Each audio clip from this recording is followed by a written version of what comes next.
Good MC दोस्तों, मैं Devendra Maurya, IMC agronomist, आप सभी लोगों का बहुत बहुत स्वागत करता हूं आज के इस ट्रेनिंग प्रोग्राम में।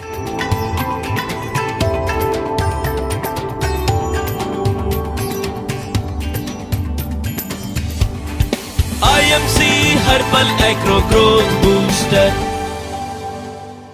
आज हम बात करने वाले हैं हमारे सबसे बेहतरीन product herbal agro growth booster के बारे में, और हम जानेंगे कि हम अपने इस प्रोडक्ट की सहायता से हमारे किसान भाइयों की फसलों की पैदावार को कैसे बढ़ा सकते हैं, और साथ ही साथ जो हमारे किसान भाई हैं वो कैसे जैविक खेती की तरफ जा सकते हैं।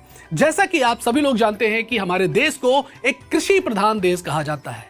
हमारे देश की 70% जनसंख्या गांव में रहती है और वो डायरेक्टली इनडायरेक्टली खेती बाड़ी से ही जुड़ी हुई है। साथ ही साथ अगर हम बात करें तो जो हमारे किसान हैं आज बहुत ही बेहतर खेती कर रहे हैं, आधुनिक खेती करते हैं, तरह तरह की मशीनों का वो इस्तेमाल कर रहे हैं, साथ ही साथ उन्नतशील बीज का भी प्रयोग कर रहे हैं। और आप जानते हैं कि आज हमारे किसान भाई रासायनिक खादों का भी इस्तेमाल करते हैं। लेकिन अगर हम इन रासायनिक खादों के बारे में बात करें या किसानों के बारे में अगर हम बात करते हैं तो आज से हम 50 साल या 100 साल पुरानी बात करें तो हमारे किसान भाई आज की तरह वो बिल्कुल भी खेती नहीं करते थे। मतलब ना ही हमारे पास किसी भी तरह का उन्नतशील बीज था और ना ही किसी तरह की रासायनिक खादें थी।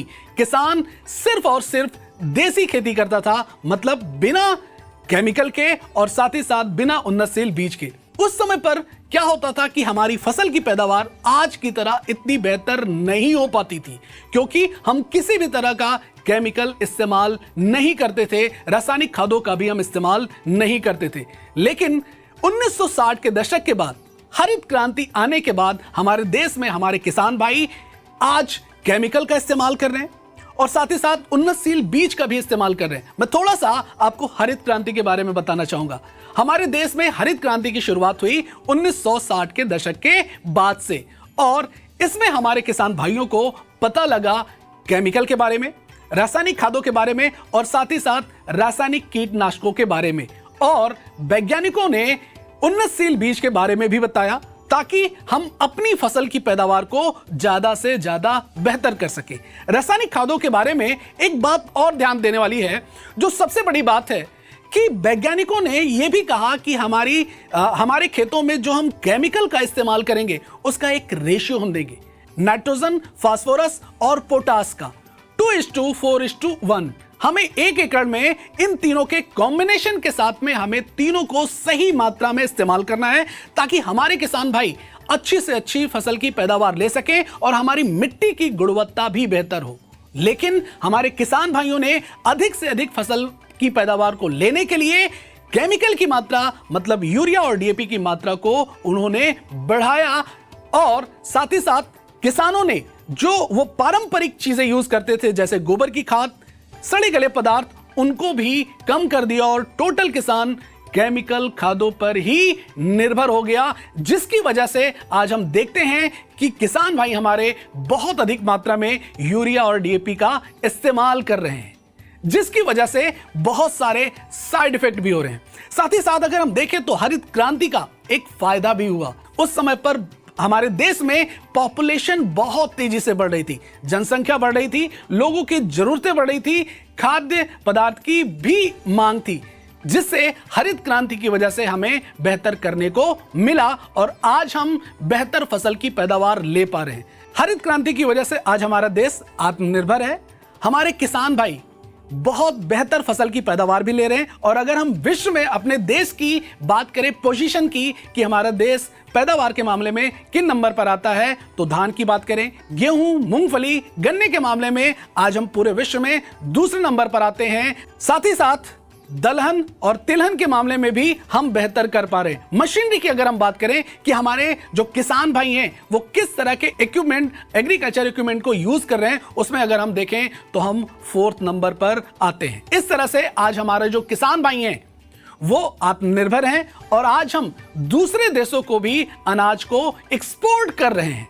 निर्यात के मामले में अगर हम बात करें तो हमारा देश 8वें पोजीशन पर आता है पूरे विश्व में। साथ ही साथ हमारे किसान भाइयों के पास बहुत सारी संभावनाएं भी हैं। हम और ज्यादा बेहतर कर सकते हैं, हम गुणवत्ता के लिए भी काम कर सकते हैं। हमें बेहतर करना होगा। अगर हम रासायनिक खादों का जो इतने अधिक मात्रा में उपयोग कर रहे हैं, अगर हम उसकी मात्रा को कम करें तो हम और भी बेहतर खेती कर सकते हैं। हम जहां पर सेकंड नंबर पर हैं, हम वहां पर फर्स्ट पोजीशन पर आ सकते हैं। साथ ही साथ अगर हम आज के टाइम की बात करें तो आज हमारे जो किसान भाई हैं, उनके साथ भारतीय कृषि में बहुत सारी चुनौतियां भी हैं। आज हमारी पॉपुलेशन लगातार बढ़ रही है। हमारे जो नेचुरल रिसोर्स हैं, जो हमारे खेत हैं, वो लगातार घट रहे हैं क्योंकि शहर दिन ब दिन बढ़ रहा है। आज खेतों पर कॉलोनियां बन रही हैं, हॉस्पिटल बन रहे हैं, सड़कें बन रही हैं, जिसकी वजह से हमारी कृषि योग्य भूमि कम हो रही है और साथ ही साथ हमारे किसान भाइयों के ऊपर दबाव बढ़ रहा है कि कम से कम भूमि में वो अधिक से अधिक पैदावार ले सके। आज हमारे देश को एक बार फिर से दूसरी हरित क्रांति की जरूरत है और दूसरी हरित क्रांति हम सिर्फ और सिर्फ जैविक खेती की सहायता से ही कर सकते हैं। हम अपने प्रोडक्ट की तरफ चलेंगे, लेकिन उससे पहले हम जानेंगे हमारे जो किसान हैं, जो आज वो खेती करते हैं, उनकी मुख्य रूप से परेशानियां क्या क्या हैं, उनको किस समस्याओं का सामना करना पड़ता है और हम उन समस्याओं का समाधान करेंगे हमारे हर्बल एग्रो ग्रोथ बूस्टर की सहायता से। तो चलते हैं हम किसानों की परेशानियों की तरफ। अगर हम देखें आज के टाइम में तो सबसे ज्यादा जो मुख्य परेशानी है हमारे किसान भाइयों की, वो है उनकी लागत बढ़ गई है और उनकी फसल की पैदावार दिन ब दिन कम होती जा रही है। साथ ही साथ फसलों में आज बहुत अधिक रोग लगने लगे हैं। किसान उनके लिए बार बार कीटनाशक दवाइयों का छिड़काव करता है और वहां पर भी किसान की लागत बढ़ जाती है। साथ ही साथ आज हमारी जो मिट्टी है, बहुत अधिक रासायनिक खादों के प्रयोग करने से हमारी मिट्टी लगातार सख्त होती जा रही है, उसमें पोषक तत्वों की कमी होती जा रही है। इस वजह से भी हमारी मिट्टी की गुणवत्ता कम हो रही है। साथ ही साथ अगर हम बात करें तो हमारी मिट्टी को मापने का एक तरीका होता है कि उसमें न्यूट्रिशन कितना है, उसमें पोषक तत्व कितना है।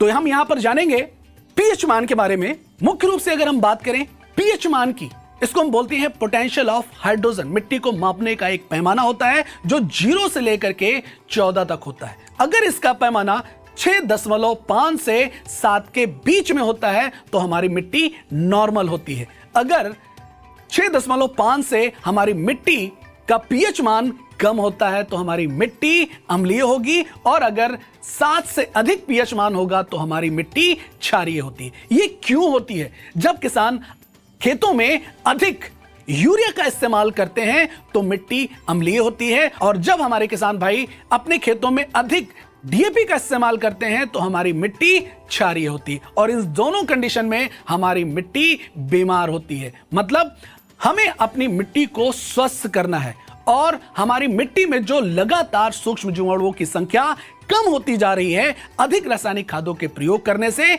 उसको भी हमें बढ़ाना होगा।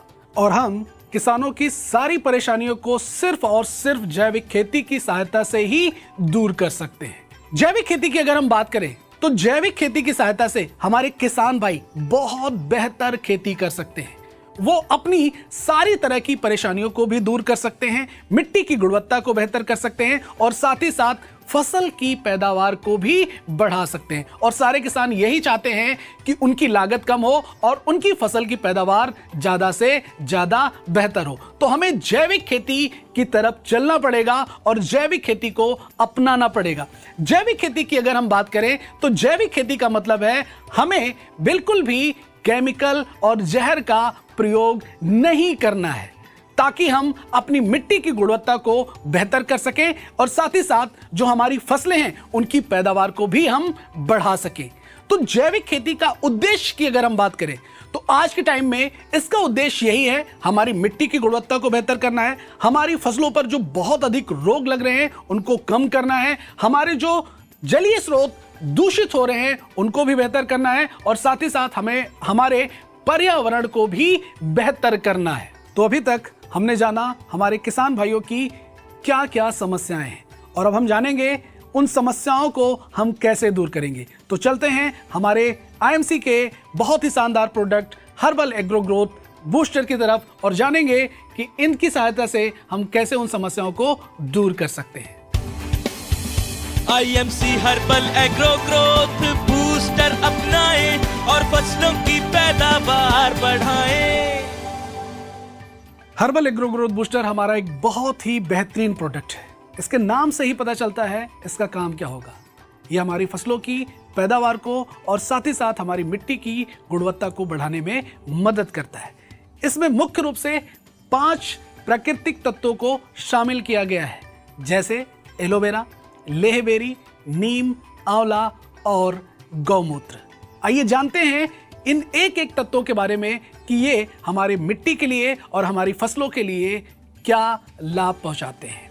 एलोवेरा की अगर हम बात करें तो एलोवेरा को संपूर्ण पोषक तत्व कहा जाता है। इसमें हमारी फसलों के लिए सारे तरह के पोषक तत्व मौजूद होते हैं। साथ ही साथ ये एंटीबैक्टीरियल, एंटीमाइक्रोबियल, एंटी फंगल होता है, जो हमारी फसलों को रोगों से बचाने में भी मदद करता है। मतलब यह हमारी फसलों की पैदावार को भी बढ़ाएगा, साथ ही साथ यह हमारी फसलों को सुरक्षित भी रखने में मदद करता है। सेकेंड, लेवेरी। लेवेरी के बारे में हम सभी लोग जानते हैं। लेवेरी में सारे तरह के पोषक तत्व मौजूद होते हैं, जैसे एमिनो एसिड, मिनरल्स, विटामिन्स, जो हमारे फसलों के लिए आवश्यक होते हैं और इनका मुख्य काम होता है फूलों के विकास में और साथ ही साथ फलों के विकास में मदद करना। यह हमारे फसलों के लिए बहुत ही ज्यादा आवश्यक होते हैं। तीसरा इंग्रेडिएंट है नीम। नीम की अगर हम बात करें तो इसको जैविक कीटनाशक के तौर पर इस्तेमाल किया जाता है और ये हमारे फसलों में जो भी कीड़े मकोड़ों की समस्या आती है उनको कंट्रोल करने में मदद करता है, जिससे हमारे फसलों में किसी भी तरह का कीड़ा मकोड़ा नहीं लगता है और कीड़ों का नुकसान नहीं होता है, जिससे हमारी फसल बेहतर होती है। तो चौथा हमारा तत्व है आंवला। आंवले के बारे में हम जानते हैं ये विटामिन सी से भरपूर होता है और ये हमारे फसलों की रोग प्रतिरोधक क्षमता को बढ़ाने में मदद करता है और साथ ही साथ हमारी फसलों को सूर्य की हानिकारक किरणों से भी बचाता है। और पांचवा तत्व है गौमूत्र। गौमूत्र सबसे ज्यादा महत्वपूर्ण पोषक तत्व है।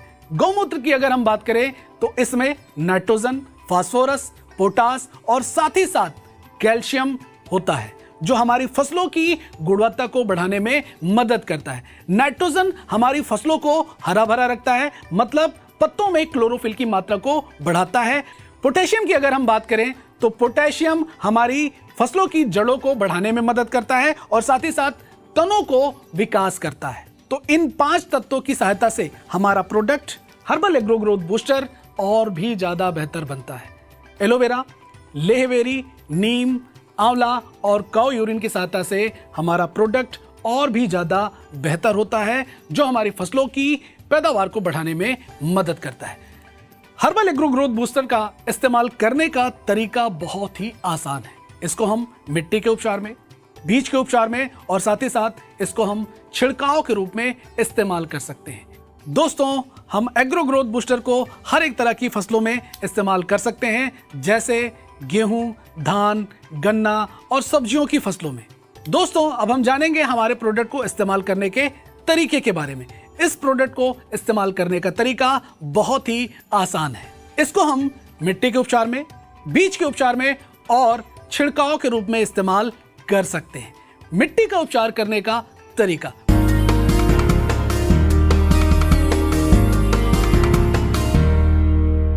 मिट्टी का उपचार करने का तरीका बहुत ही आसान है। हम आधा लीटर की बोतल को लेते हैं और इसको हम 1 एकड़ के खेत में हम इस्तेमाल करेंगे। माध्यम के तौर पर हम 40 से 50 किलो तक मिट्टी लेंगे या फिर हम 1 साल पुरानी गोबर की खाद लेंगे और उसमें हम आधा लीटर एग्रो ग्रोथ बूस्टर को मिक्स करके जुताई से पहले, जुताई के बाद या फिर बुआई से पहले या फिर बुआई के बाद इसको हम मिट्टी में बिखेर देंगे। इससे फायदा क्या होगा? इससे 4 तरह के फायदे होते हैं। पहला, हमारी मिट्टी में सूक्ष्म जीवाणुओं की संख्या बढ़ती है और हमारी मिट्टी की उपजाऊ क्षमता भी बढ़ती है। साथ ही साथ जो हमारे किसान भाई इतने सालों से मिट्टी में हानिकारक केमिकल का इस्तेमाल करते आ रहे हैं, उन केमिकल को कम करने में मदद करेगा और हमारी मिट्टी में जो भी कीड़ों मकोड़ों की समस्या है और कीड़ों के हानिकारक अंडे हैं, उनको भी नष्ट करने में मदद करेगा। जिससे हमारी मिट्टी की गुणवत्ता बढ़ती है और हमारी फसलों की पैदावार को बढ़ाने में मदद मिलती है। तो हमने जाना मिट्टी के उपचार से क्या फायदा होता है। अब हम जानेंगे बीज को उपचार करने के तरीके के बारे में।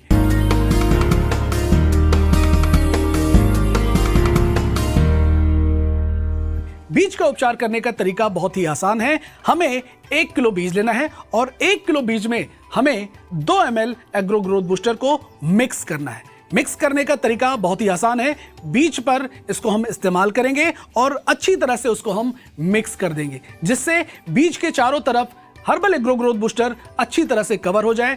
इससे फायदा क्या होगा कि हमारे बीज की उगने की क्षमता बढ़ जाएगी और साथ ही साथ बीज में किसी भी तरह के रोग नहीं लगेंगे। बीज का अंकुरण बेहतर होगा तो हमारे पौधे बेहतर होंगे और हमारे पौधे बेहतर होंगे तभी हमारी अच्छी फसल की पैदावार भी बेहतर होगी। अब हम जानेंगे हर्बल एग्रो ग्रोथ बूस्टर को स्प्रे के रूप में इस्तेमाल करने के तरीके के बारे में।